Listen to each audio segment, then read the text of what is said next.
Well, hello and welcome to In the Growth Space. This is the show for business owners and leaders who have a thirst for growth.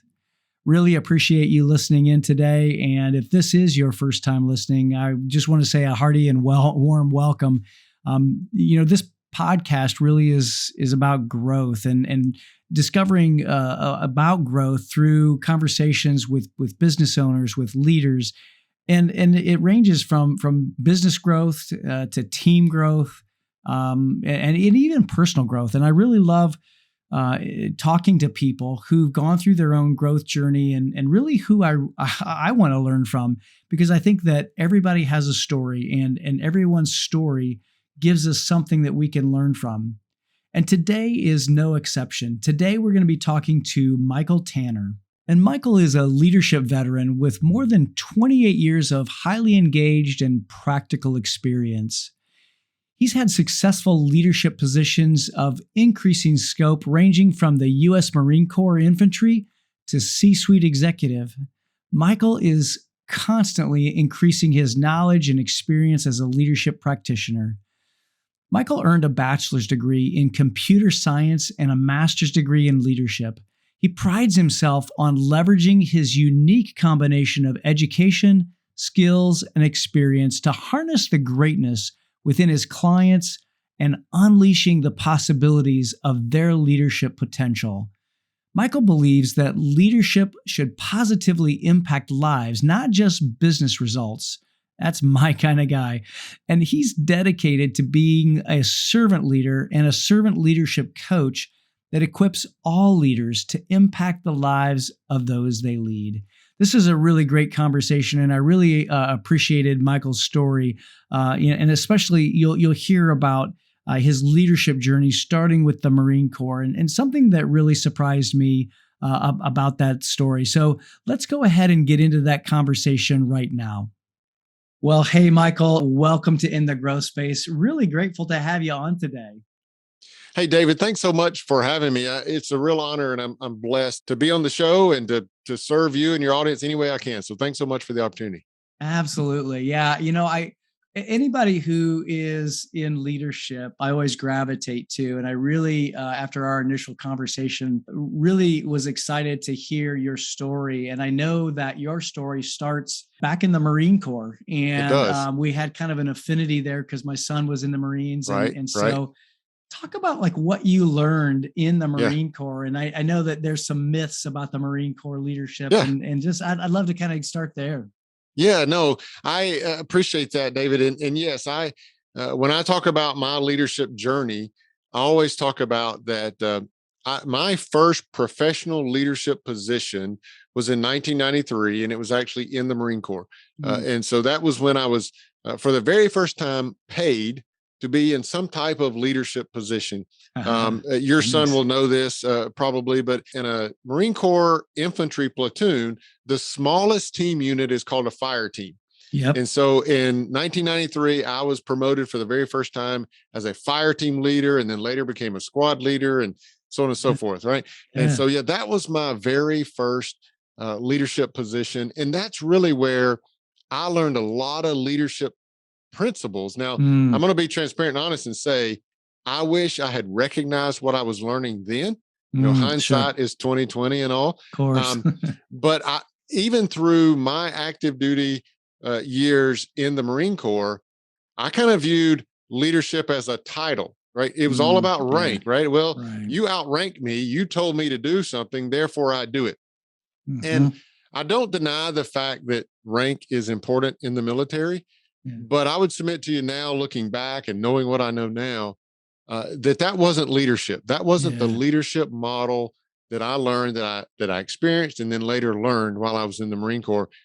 Honestly, it's more aligned. What you learn in the Marine Corps is more aligned with the idea of servant leadership than it is, authoritarian, command and control type leadership that a lot of people perceive that's there because of the rank structure. Interesting. And why is that? Why is it more, servant leadership as opposed to the command and control? Because I would think that it would be more command and control because of just, I guess my perception. Yeah. Yeah. I think it has to do with this. And I remember watching, I don't know if you're familiar with Jocko Willink, Oh but he yeah. has a great podcast. And he once had a colonel, I think he was a colonel from the army. He was a tank commander, and he Mm. was actually in World War II, Korea, and Vietnam Wars. Oh wow. And the question that was posed to him was a really interesting one, because he was asked about leading draftees during the Vietnam War. Hmm. And the question was along the lines of, it must have been much harder to lead a draftee than it was someone that was volunteer. And his answer was really, really intriguing to me. Hmm.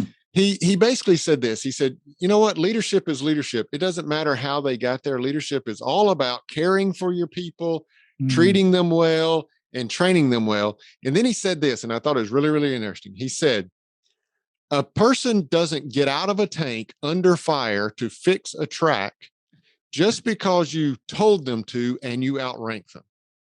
They only do that because they know you care about them. You have the best interest of the team at heart. You have their best Yeah. interest at heart. They do it as a willingness of influence that you Hmm. have as a person, as a leader over them, not just because you outrank them. And I think that translates to the corporate world. Now, thankfully, in the corporate Absolutely. world, we don't have to fix a track while people are shooting at us. Right. Not many of us do, right? Yeah, exactly. But the reality is, when we as leaders, even in the corporate world, when we ask someone to do something, if they're only doing it out of obligation because we have a title, Yeah. then at best we're getting a half-hearted effort from them. Right.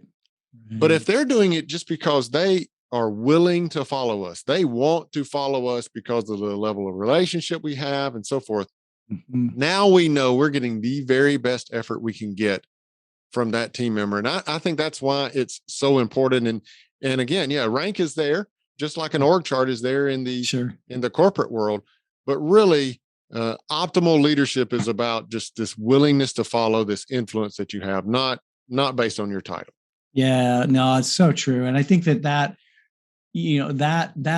perception, I think, of leadership still is out there in the world. And I'm glad Mhm. that we're talking about this, because I think that we have to overcome that idea that command and control is Yeah. is effective, and because it really isn't. I mean, it may have been back in the Mhm. early 1900s, Right. when we had to just produce widgets or produce things, and we just needed people just to do a thing. But Mhm. when you're actually talking about capturing the hearts of people and asking them to do things that maybe even get them outside of their comfort zone a little bit, we have to be able to have that relationship with them, and we have to have the ability to lead them and influence them, and we can only do that if we Yeah. have that relationship. So yeah. Well, Yeah. now, so you went from the military, and you moved into the corporate world. Mhm. Talk a little bit about your corporate experience, because if I'm recalling correctly, I think that you were in some C-suite roles Mhm. as well. Yeah. Yeah. So I got out of the Marine Corps. I spent 4 years there, and I teach people, or I tell people that I got a degree in those 4 years in there has to be a better way to make a living. And so Yeah. that sent me back to college with the discipline and maturity necessary to finish. I Right. should back up and say too, I wish I had a really patriotic story and reason for going into the Marine Corps, but really it comes down to my first attempt at college. Yes. I was invited to leave college, and that was based on my poor grades, right? And Yeah, so sure. I needed the discipline and the maturity, and felt like, well, what better place to find that than the Marine Corps? But Right. I when I came out of the Marine Corps, I went back into school and got a degree in computer science. So Okay. I entered the corporate world as a software developer, computer science major, and was very quickly put into leadership positions there, just Mm, because of my military background and so forth. And then, yeah, as you say, I rose through the ranks of software development and engineering, got into electrical engineering and hardware engineering as well, mm, to the point of getting to the C-suite and serving as CTO and vice president of engineering in a number of different roles, and just really became a student of leadership throughout the mm. course of that. more so than I was a student of the engineering or the computer science that I had originally gotten my background in. And that's why I went on to do a master's degree in leadership, is because my passion shifted from software development or solve a problem with software. It shifted to help and coach and equip a group of people to do those same things. I'm just really passionate about seeing people win. And I just felt like as a leader, I could coach and equip people to win. And that became my bigger interest, was just the leadership development part of it. I love that. Yeah. And where do you think that came from? I mean, where was that passion like birthed, or where did that seed come from, Michael? I think there's some of it in me just naturally in my competitive nature. Sometimes my competitive nature is a downfall for me, right? Like when I'm doing something with one of my children, one of my kids, especially when they were younger and so forth. Now especially my boys, they're old enough and big enough now to truly compete with me. Right. But I think some of it, kind of ties to just that competitive nature that I've always had. And I just love to win. But probably more than I love to win, I love to see other people win. And that's why I say, somewhere along my corporate career, my passions kind of shifted from I want to win to I want to see a group of people come together, build a great culture, have that camaraderie, and achieve some massive goal that that is really impactful for the business, for the team, but also for the individuals on that team as well. I just love seeing that. And I think it's just that competitive nature in me for that. Yeah, that's cool. That is really cool. Well, I know that, as you have developed in, that passion for leadership, you've been able to create your definition for leadership. I know that you've also done some work on measuring leadership, because I know that oftentimes we talk about it's so hard to measure leadership. So, let's talk a little bit about that, because I know that when you go in and you help teams and organizations, you create this, you define the leadership, what leadership is, and then you help them to improve it by measuring it. So talk a little bit about that. How did you come to that? Yeah. So this passion to see others win and teach them leadership and coach them into leadership caused me to develop the credible leadership group with the aim of as many people as I can. I want to coach in leadership and see them win. And as I worked with individuals, but also as I worked with teams, and probably similar case for you, when you just start with the very first basic question of, well, okay, you've brought me in to teach you leadership. Let me ask you, how do you define leadership? And when I ask that question, I get answers all over the map. One of my favorite questions or answers to it is, well, I don't really know how to define it, but I know it when I see it. Well, that doesn't help me at all. Right. So I just, we early on recognized, well, we really have to help people build a concise definition of leadership. And then the very next step after that is, well, then how do you measure it? How do you measure your leadership? Because we found that I think a lot of people are using the wrong metrics for measuring leadership. One of the most popular metrics that we receive when we ask the question, how do you measure leadership, is attrition. And I get it, right? If people are leaving your team, if people are going to other companies, then it's probably because of leadership.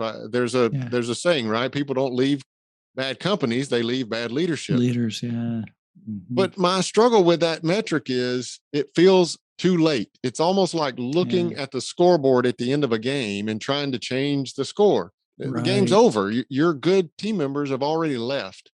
It's too late at that point to start measuring leadership. So we wanted to give a good, crisp definition of leadership. And then we wanted to give a tool, and we call it our leadership equation or our leadership calculator. We wanted to give clients a method of, in real time, measuring your leadership right now, and then you do the things necessary to improve that score, to make your leadership better. It's aligned with, I think it was Peter Drucker said, what gets measured gets improved.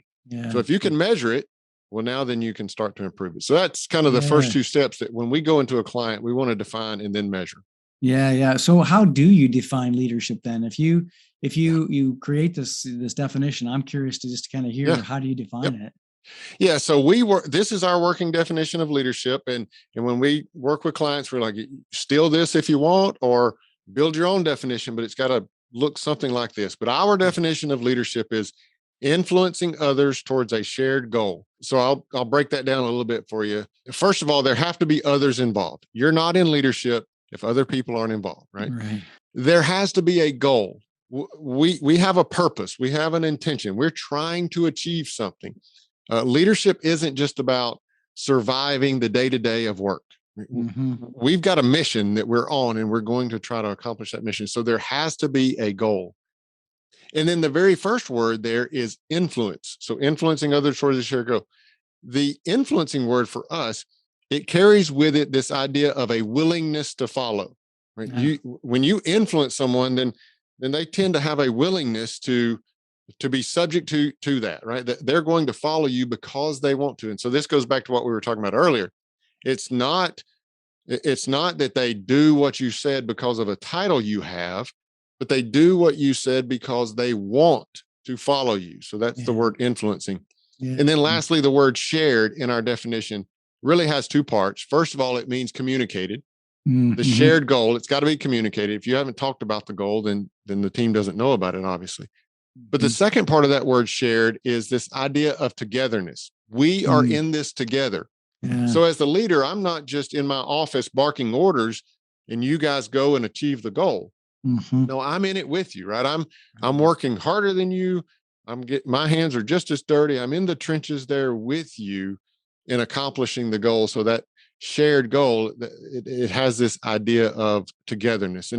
And we everything that we do related to leadership development is kind of built around that definition, influencing others towards a shared goal. I love that, Michael.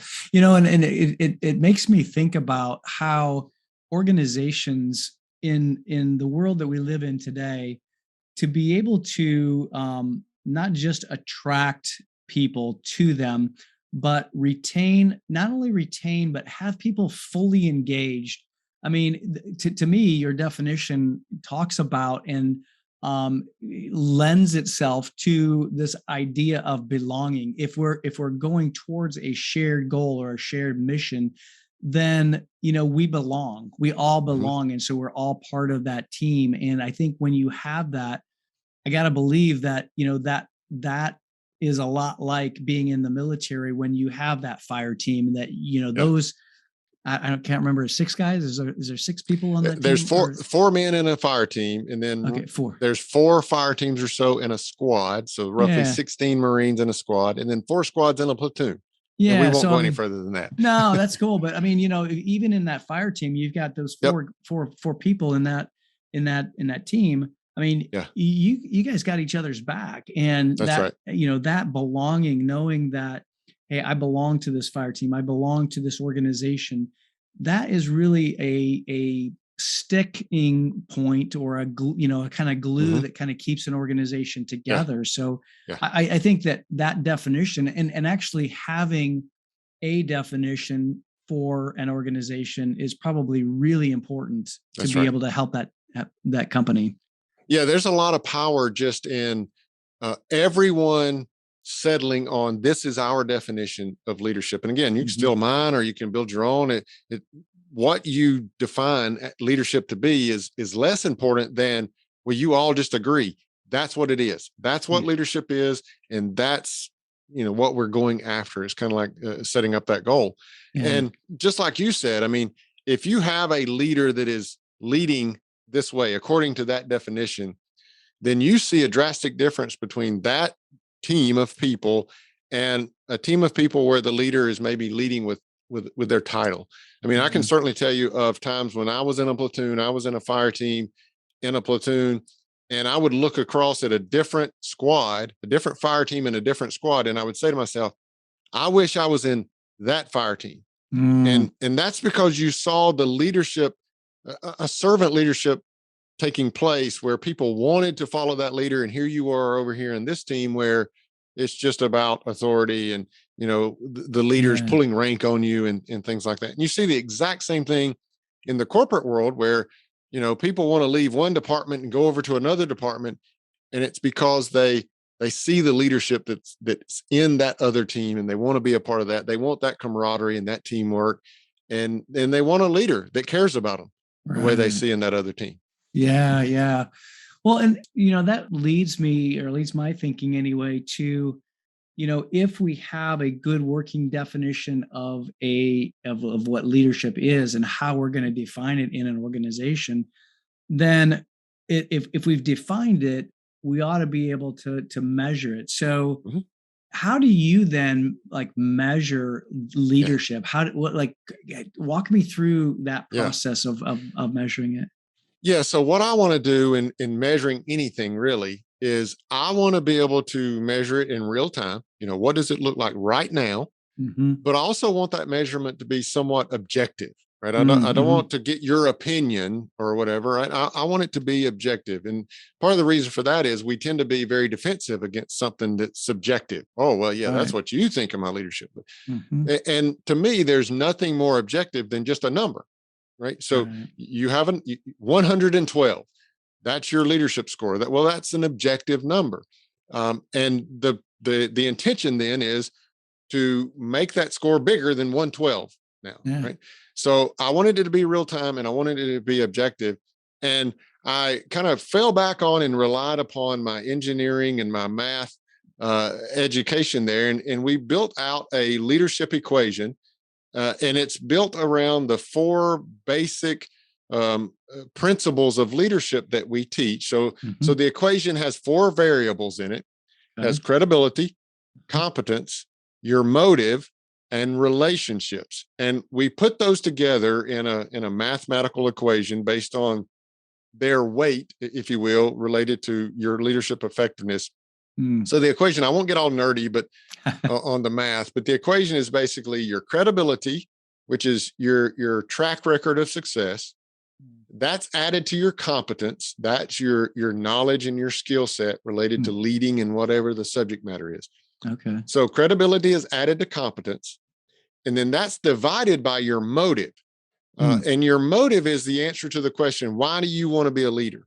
And it's really tied to, does your team members, do they perceive your motive for being a leader as selfish or selfless, right? That's why it's in the denominator. So if your team thinks that your motives are selfish in nature, then your motive score is going to be really high. That's in the denominator. It's going to bring your score way down. Yeah. But then finally, all of that, credibility plus competence divided by motive, all of that now is multiplied by relationship. And that is the level of relationship that you have with a team member as a person, not as a team member, but how well do you know them as a person? And that's multiplied by all the other variables, because a good high-level relationship can help you overcome a shortcoming in pretty much any of the other three variables. So that's our four variables in the leadership equation that we use. And then we have an assessment that sits on top of that will then score each of those four variables, put it together in the equation, and give you a number. Well, and that was going to be my next question, really, as I was hearing you talk about those four components. How do you measure motivation? How do you measure that? So you obviously it almost sounds like almost like a 360 feedback review type of a thing. So you're sending out this assessment to your team and so forth. Talk a little bit about that. Yeah, so we call it our leadership calculator, and it is basically a survey or an assessment. And then every question is tied to one of those four variables of the equation. Okay. And then it puts it together in the math for you and gives you a number. What we do is we allow leaders to take the assessment for themselves, right? Okay. But I'm always quick to point out, we always tend to have a higher perception of ourselves than others or than reality and so forth. So the real power in this is sending this calculator to your team and allowing them to take the assessment on your behalf, right? Because now you're getting their perception of your leadership, which is where all the power is at, right? That's what's most valuable, is their perception of your leadership. And so they answer the questions on your behalf, and then that gives you a number, a leadership score from them And again, then you have the opportunity to go and start improving your leadership in one of those 4 areas of the equation, and you watch your numbers grow.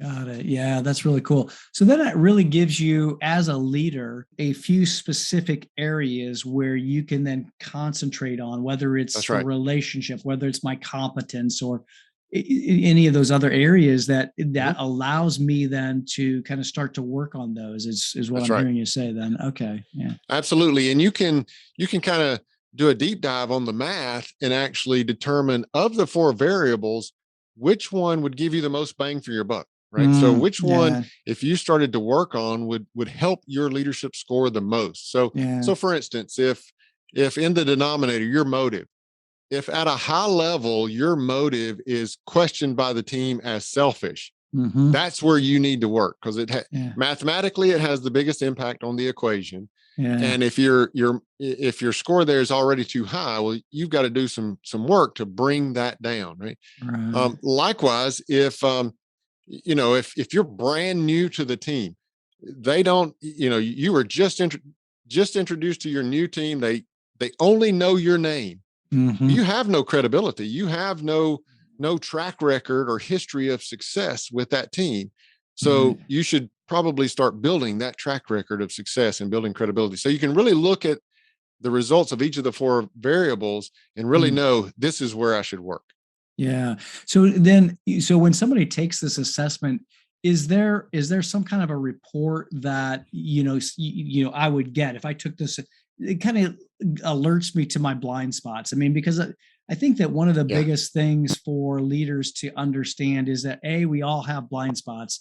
B, I want to know where they are so that I can start working on them, so that I'm not blind to them anymore. I can actually improve. And so I'm assuming that's how you Yes. utilize this. So it does. It gives you a report, and obviously the report kind of gives you the overview of what all the variables are, and how they interact with one another and so forth.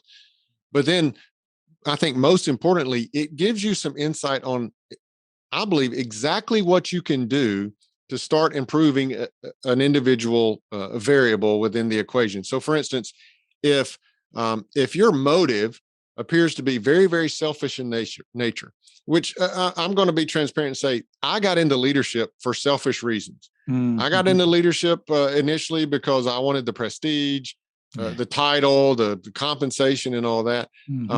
But early on, I started noticing that, well, I better shift that. So the report, one of the most important things I think it does is it gives you step-by-step things that you can do to improve that particular part of the equation, right? So if you look at it and you see that, man, my motives seem to be selfish, well, then you get some steps that you can begin to take that will swing that pendulum to the other side, to be motives that are more selfless in nature instead of selfish. Yeah, very cool. That's great, because I know that, if identifying those opportunities for improvement is one thing, but if you have some ability or some steps to take, and some suggestions on where to work, I would think that would be really useful. It's really useful too, because a lot of these things, people call them soft skills or whatever it might be, but a lot of these are intangible, that we don't really understand. Well, how can I change that? Like, for instance, if I have a selfish attitude about leadership, well, how do I change my attitude over to a selfless attitude? Or if I see that I don't have a good relationship with my team members, well, maybe that's because I'm an introvert. I'm an extreme introvert, and I really don't want a good relationship with my team members. So how do I change that? And it's really a matter of, if we take the actions necessary, the feelings or the emotions or the attitudes will then follow. I always use exercise, right? None of us feel like exercising when we get up early in the morning. Yeah. But after we've done the action, after we've taken the action of exercising, we always feel better about ourselves. It gets the endorphins and the chemicals and all that coursing through our body. And we always feel better having done it. Yep. Well, the exact same thing is true here. We start to take actions to build a good relationship with a team member. And then we start having the emotions of, I want to get to know that person even more. We start to have that genuine curiosity. about them. So that's why I think it's so important to give step-by-step things that you can do, is because people look at these things as intangible. I don't know how to change my feelings or my attitude about the team members that I lead. Yeah. Well, and one of the things that I think that I just, as you were sharing about that kind of triggered a question to me, is that if you've got people who in an organization who they're measuring their leadership and they're defining the leadership, then I got to believe that it has to have an impact on the culture of the organization. So talk a little bit about, like, what have you seen in using your methodology and your approach to leadership? How has that impacted culture of organizations? Yeah. So there's two impacts that I would speak of here. And anytime someone is looking for leadership development, one of the first things they're looking for is the business results, right? If I'm going to be a better leader, then I'm expecting some type of better business results. And there's lots of metrics that you can look at that prove your leadership is better. We talked about attrition earlier, right? Yeah. Attrition starts to go down or stays down. Well, then you've got a good leader there. You see dynamics playing out like I talked about earlier. People want to leave other teams or other departments to come over to your department or your team. And so that's an indicator. You see lots of indicators in efficiencies, and, optimal work environments. That turns into revenue metrics and so forth, sales metrics and all. So those things are, in my opinion, really easy to measure and see the effects of improved leadership. But probably, in my opinion, one of the more exciting aspects of improved leadership is you begin to see the positive impact that your better leadership has on the individuals on your team, the people on your team. It literally creates a better life for them. And you start to see those kind of things. I'm a big, I believe in this really, really strongly, that as a leader, you're going to spend 8 or so hours, 5 days a week with me under my leadership. That's a lot of your time. That's a lot of your time that you're spending in my team under my leadership. If I'm a really, really bad leader and I make that time stressful and burdensome and pressure filled, and you just dread that time with me and in my team, you're going to carry that home. Right? You spend that much time with me in that environment, you're going to carry that stress and that burden and all that home, and it's not going to set you up for success at home.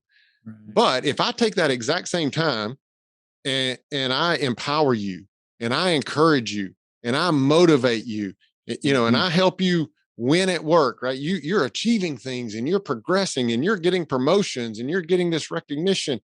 Well, guess what? You're going to take that home also. Yeah, right. And you're going to have a better marriage. You're going to have a better family. So I see results of improved leadership in both lights, right? Better business results, but I think probably more important to me, better lives for those that you're leading.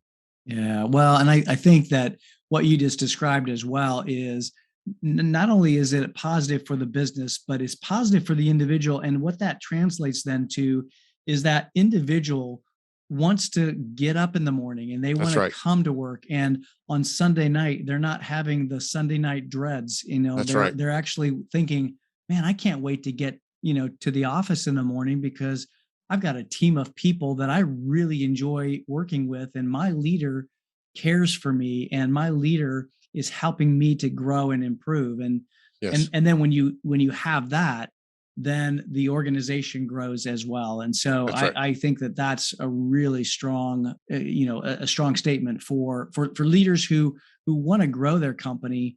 And I think it starts with leadership, and it starts with growing people. And and so that's what translates into the better business results, is that you have people that are coming to the office Monday morning prepared to give it everything they have. Yeah. But like you said, on the other hand, that person Sunday night that's dreading it, well, when they show up Monday morning, at best, you're getting a half-hearted effort. Right. And so that's how that then translates into those better business results. Yeah, I love that, Michael.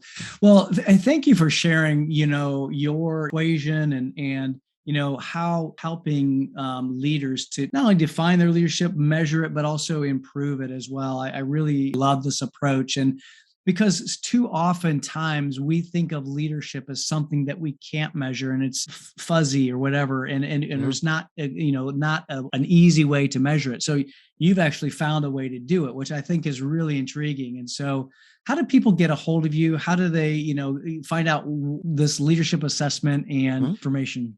Yeah, thanks for that, David. Yeah, they can certainly find the website, credibleleaders.com, right there on the homepage, big button right at the top. You can utilize our calculator. Cool. That's the assessment where you would utilize and assess your own leadership.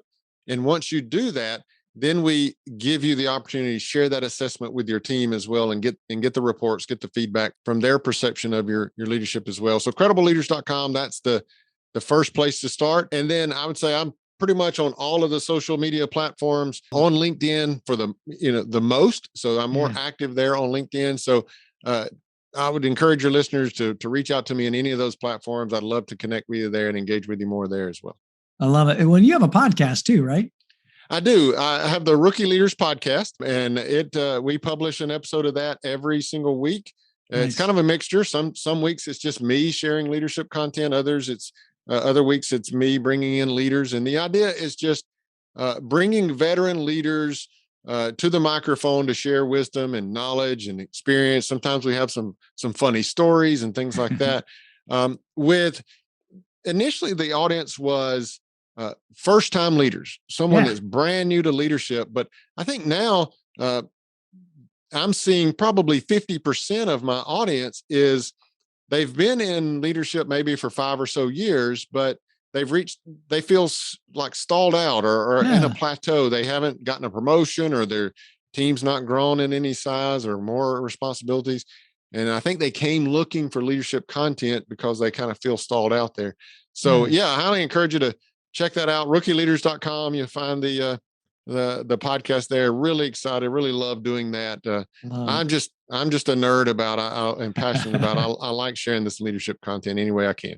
Yeah, no, I love that, Michael, and I'm really grateful that you shared, your approach and your wisdom and your ideas with my audience as well. And so I'm just going to encourage our listeners, go out, check out the podcast, go to credibleleaders.com, go ahead and go check out the assessment. I think it's a really great approach to measuring leadership and really then being able to find your leadership blind spots. So Michael, thank you. Thanks for being on today. I really appreciate it.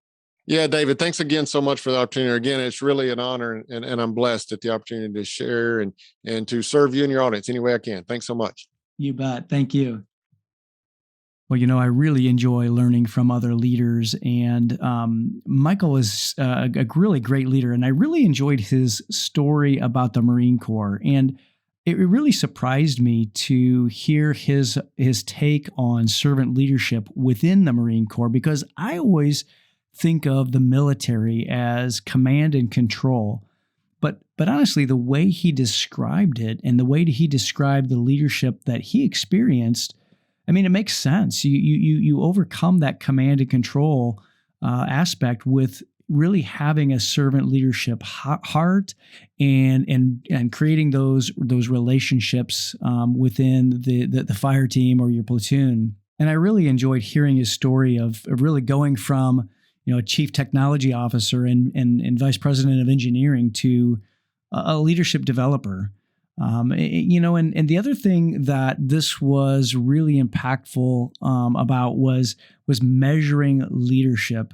I really loved hearing Michael's equation, his leadership equation, the credibility, competence, your motive, and your relationship, and really taking all of those things into effect. And I loved his definition of leadership: influencing others towards a shared goal.